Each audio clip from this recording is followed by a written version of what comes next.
네, 안녕하세요. 콘텐츠 퍼스트 태피툰 그로스 데이터 분석가 이재우라고 합니다. 반갑습니다. 네, 정말 많은 분들이 와주셨는데요. 참석해 주셔서 감사합니다.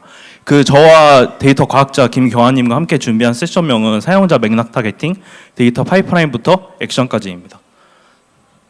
1부인 제 세션은 회사 소개와 더불어 이제 브레이즈를 활용한 정기 이벤트 자동화 사례를 소개해 드릴 거고요.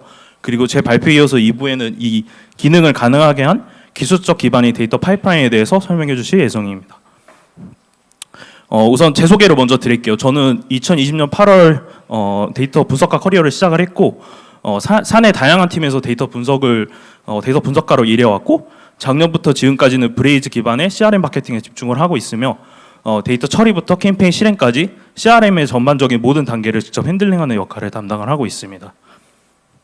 우선 저희 회사 소개부터 드리면은 저희가 서비스하는 앱 이름은 태피툰이고요.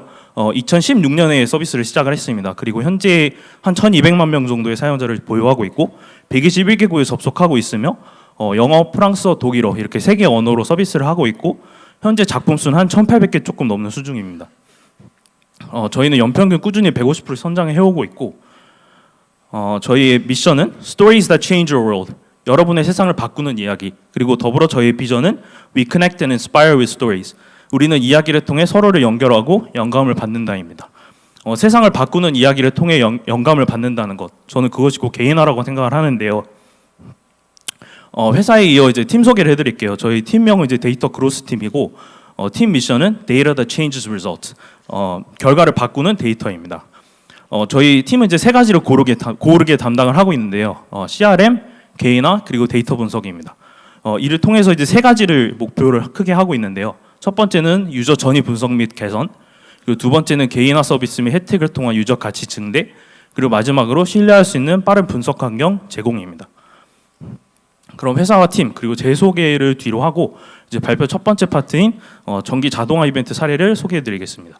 여기서는 자동화가 필요한 이유 그리고 자동화 이전의 수동적인 운영 방식과 그 한계점을 좀 짚어보고 이어서 브레이즈의 핵심 요소들을 활용해 이 문제를 어떻게 해결했는지 그 구체적인 자동화 프로세스를 보여드리겠습니다. 그리고 끝으로 저희가 기대하는 비즈니스 임팩트는 무엇인지도 같이 말씀을 드리겠습니다. 본 내용에 앞서 사실 웹툰에 대해서 조금 생소하실 수 있을 것 같아서 우선 웹툰의 삶에 대해서 좀 간략하게 짚어볼게요. 지금 보이시는 이미지는 저희 대표 작품 중 하나인 이 결혼은 어차피 망하게 되어 있다라는 작품인데요. 네, 굉장히 유명한 사실 웹툰입니다. 웹툰도 사실 어느 콘텐츠 시리즈물과 같이 처음에 우선 연재를 시작하면은 소식으로 인해 사용자들이 몰리기 시작해요. 그 다음에 조금 사용자 수가 좀 주춤한 다음에 이제 시즌 완결을 하면은 이제 몰아보기 위해서 아니면 신규로 유입되는 사용자들이 유입이 되면서 사용자 수가 늘고 그리고 휴재에 들어가면서 사용자 수가 조금 주춤한 다음에 다음 시즌이 시작하는 소식을 듣고 동일한 이유로 사용자들이 몰리기 시작하죠. 끝으로 이제 그 작품이 최종 완결하면서 신규 시즌과 동일한 이유로 아니면은 이때 나는 끝까지 한번 몰아볼래라는 이유로 사용자들이 몰리면서 사용자는 산승하고 완결하는 형태입니다. 저희한테는 결국엔 이 작품의 생애 주기를 올리는 것이 저희한테는 매우 중요하죠. 이를 위해서 중간중간 휴재 복귀 소식, 그리고 시즌 피날레, 시즌이 완결했다는 소식, 그리고 관심이 있을 법한데 아직 감상한 적이 없는 사용자한테 보내는 캐치업 등의 메시지를 보내고 있는데 궁극적으로 저는 이를 달성하기 위해서는 결국에는 무엇보다 중요한 거는 사용자별로 개인화하는 게 저는 좀 중요하다고 생각을 했어요. 사용자가 어떤 단계에 있고 그리고 무엇을 해줘야 될까? 결국 저는 이것이 개인화의 핵심이고 유저 전이를 결국에 터치 포인트별로 설계하는 것에서 시작을 했고 궁극적으로 이걸 통해서 3가지를 개선을 하려고 합니다. 첫 번째는 명확한 로드맵.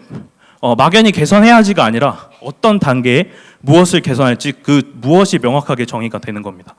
그리고 둘째로 스스로 빈칸을 채우게 됩니다. 당장 실행하진 않더라도 비어있는 터치 포인트들이 뭐가 있고 이 단계 사용자들은 지금 방치되고 있구나. 무엇을 해볼까라는 생각이 자연스럽게 떠오르죠. 그리고 저는 사실 제일 중요한 3번째 기대 효과는 모두 공감하시겠지만 결국엔 서비스의 성장입니다. 목적에 맞게 잘 설계된 캠페인을 통해 각 여정의 사용자 경험을 극대화하고 이것이 곧 서비스의 성장으로 이어지는 선순환을 만드는 것. 말하자면 브레이즈 운영자에게는 끝나지 않는 백로그이죠.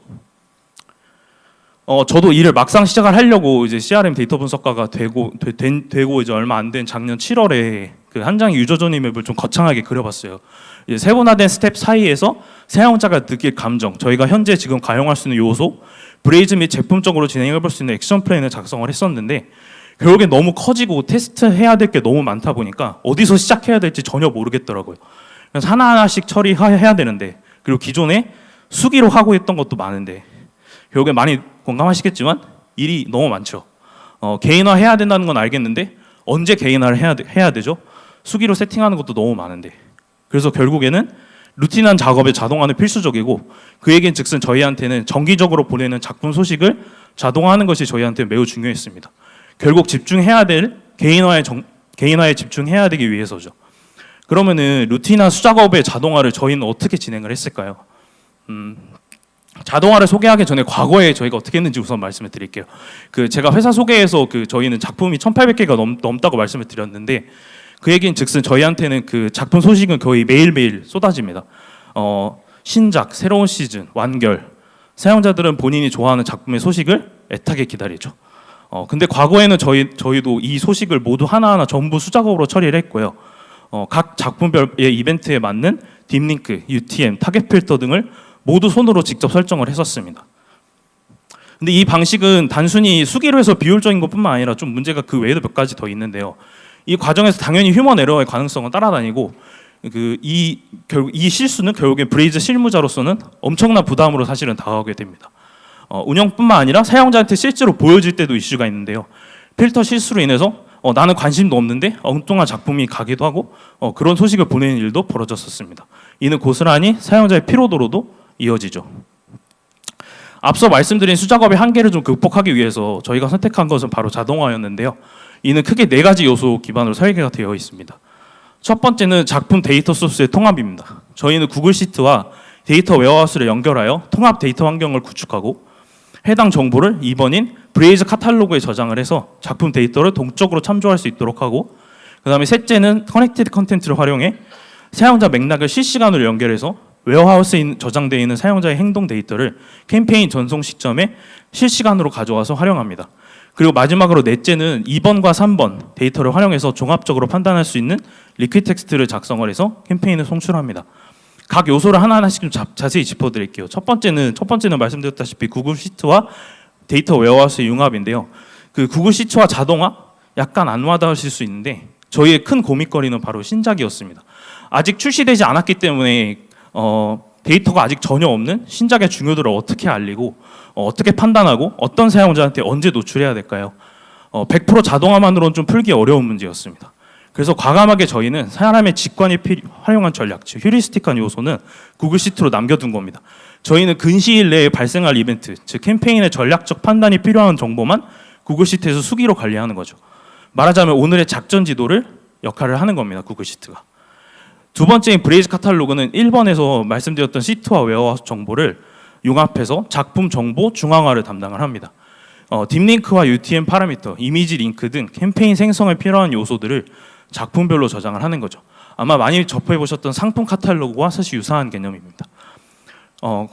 작품 요소가 모두 카탈로그에 저장이 되어 있기 때문에 저희는 아이디만 불러오면은 자동으로 작품 요소를 불러와 캠페인 내에 삽입할 수 있게 되죠. 관련해서 한 가지 더 말씀드리자면 저희는 자동화 프로세스를 최적화하기 위해서 최근에 카탈로그 셀렉션이라는 기능을 활용했는데 이 기능은 SQL 쿼리의 웨어절과 매우 유사합니다. 전체 카탈로그에서 특정 조건에 맞는 아이템만 분리해서 관리할 때 사용을 합니다. 저희의 핵심 운영 원칙은 우선순위별로 하루 최대 3개 노출인데 이 원칙을 효율적으로 구현하기 위해서 작품 정보 전체를 스캔하는 것이 아니라 우선순위를 부여받은 작품만 선별을 합니다. 결과적으로 이미 한번 걸러진 소수의 작품군을 가지고 작업을 하기 때문에 연산부하도 줄이고 시스템 효율성도 높일 수 있었죠. 세 번째는 사용자 동적 필터링을 구현하는 커넥티드 컨텐츠입니다. 이커머스 회사의 경우 모든 사용자가 모든 상품에 관심이 없듯이 모든 상품에 관심이 있는 것이 아니듯이 저희도 모든 사용자가 모든 작품에 관심이 있는 것은 아닙니다. 따라서 저희는 그 브레이즈 커넥티드 컨텐츠를 활용해 사용자 행동 데이터를 실시간으로 조회합니다. 왜냐하면 가장 관련성이 높은 사용자에게만 메시지를 전달하는 것이 저희한테는 무엇보다 중요하기 때문이죠. 그래서 감상 정보의 핵심인 감상 정보 요약과 사용자 작품별 감상 정보를 통해 작품을 가장 좋아할 것 같은 사용자를 동적으로 타겟팅합니다. 그리고 마지막으로 이 자동화의 두뇌 역할을 하는 리퀴드 텍스트 활용인데요. 브레이즈를 직접 다루시는 분들이라면 아시겠지만 리퀴드는 브레이즈 타겟팅을 위한 필수 언어입니다. 앞서 2번과 3번에서 보유하고 있는 정보를 사용자의 감상 기반, 작품 소식 기반, 그리고 우선순위 기반에 맞게 캠페인을 송출하기 위해 리퀴드 텍스트를 활용하고 있습니다. 특정 장르나 작품을 본 사용자를 분류하는 클래시파이어 역할과 올바른 작품 요소를 찾아내는 파인더 역할을 동시에 하고 있죠. 리퀴드 텍스트 없이는 개인화가 사실상 불가능하기 때문에 정말 핵심적인 기능이죠. 저도 꾸준히 현재까지 익히고 있는 언어 중에 하나입니다. 덤으로 하는 김에 저희 디자인도 같이 개선을 진행했는데 기존에는 그냥 정교한 타겟팅 없이 그냥 이미지 위에 버튼만 입힌 형태였는데 HTML, CSS, 자바스크립트, 리퀴드를 구현하면서 드래그 앤 드랍 기능을 활용을 하게 되었고 스스로 도전해보기 위해 저도 이제 제미나이와 열심히 씨름해가지고 디자인을 이렇게 어설프게 만들어봤는데 역시 디자이너의 힘이 좀 필요했고 마법사처럼 등장해서 획기적으로 바꿔주셨습니다. 디자인을. 한 가지 더 첨언을 하자면은 그 당사의 커스텀 어트리뷰트과 커스텀 이벤트에 따라 활용하시게 될 리퀴드 텍스트는 매우 다를 수 있어요. 그래서 저 같은 경우에는 그 자주 사용하게 되는 문법을 정리해 놓는 것이 저한테는 매우 중요하다고 생각을 했는데요. 그래서 저희 회사의 경우 Personalization with Braze라는 노션 문서에 앞서 말씀드렸던 리퀴드 텍스트와 브레이즈 카탈로그와 커넥티드 활용법이 정리가 되어 있습니다. 누구나 접속이 가능하고 저도 제가 제작한 문서지만 저도 가끔씩 들여다보고 있습니다. 헷갈리는 문법이 있으면. 현재도 런칭한 캠페인을 바탕으로 꾸준히 업데이트를 하고 있고요. 관련해서 나중에 블로그도 작성을 할 테니 많은 관심 부탁드리겠습니다. 끝으로 이제 자동화로 기대하는 부분은 우선 당연히 기존에 수기로 하던 작업량과 실수 감소는 물론이고 작품의 모든 요소를 수기로 확인하는 것이 아니라 사람의 영역, 즉 효율스틱한 요소만 확인하고 또한 사용자 측면에서도 기존에는 수기로 하면서 조절이 어려웠던 감상 및 관심 기반 필터 그리고 과다 노출 방지를 위한 사용자 피로도 감소도 이룰 수 있었습니다. 이렇게 루틴한 업무가 자동화로 진화하면서 앞서 정말 집중하고 싶었던 이제 개인화에 집중할 수 있게 되었고요. 제 발표는 여기까지고 이어 다음 발표자이신 김경환님을 모시겠습니다. 감사합니다.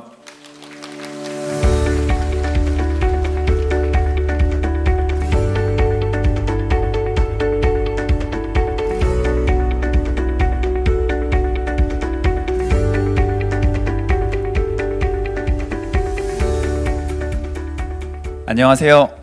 브레이즈 개인화를 위한 파이프라인 구축이라는 제목으로 발표를 이어가게 될 김경환이라고 합니다. 감사합니다.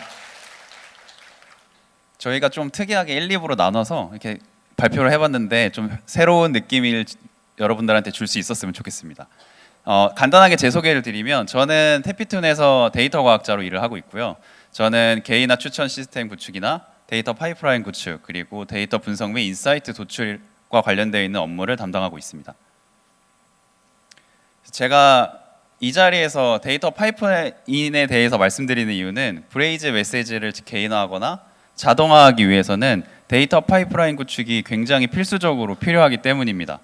사실은 많은 분들이 데이터 파이프라인에 대해서는 지금 여기 계신 분들은 관심이 많이 없으실 수도 있다고 생각을 했는데요. 저를 믿고 10분만 한번 따라와 보시면 이 내용이 왜 필요하겠구나라는 거를 마지막에 아실 수 있을 겁니다.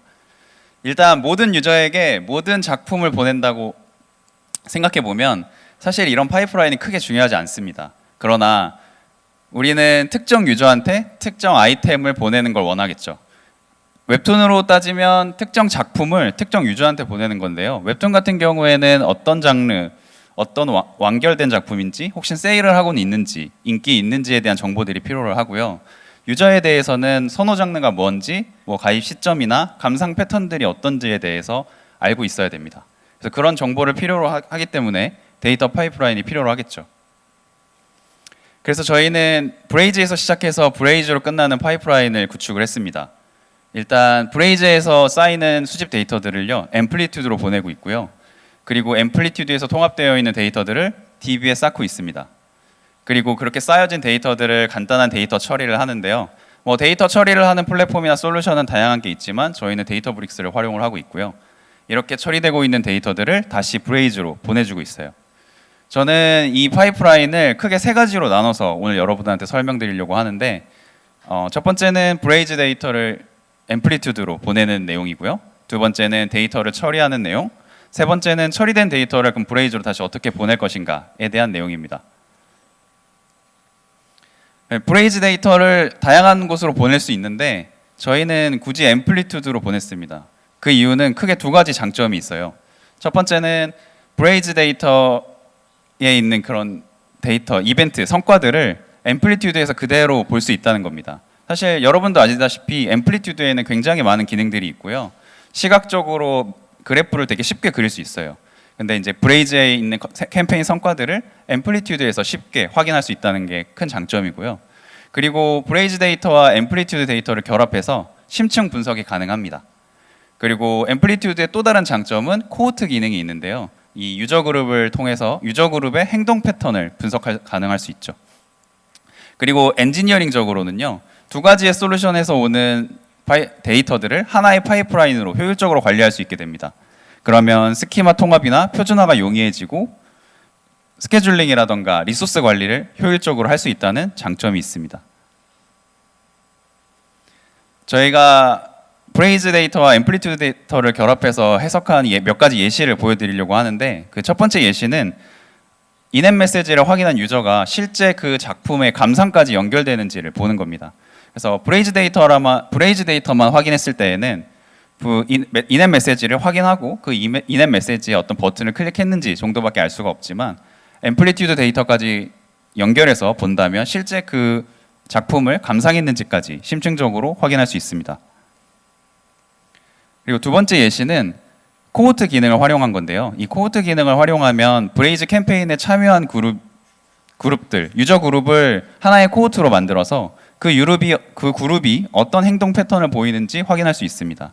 그래서 저희는 그 각각의 캠페인들이 유저에게 어떤 영향을 미치고 지금 이 그래프 같은 경우에는 유저 리텐션에 어떤 도움이 되었는지 그래프로 확인을 하고 있는 모습입니다.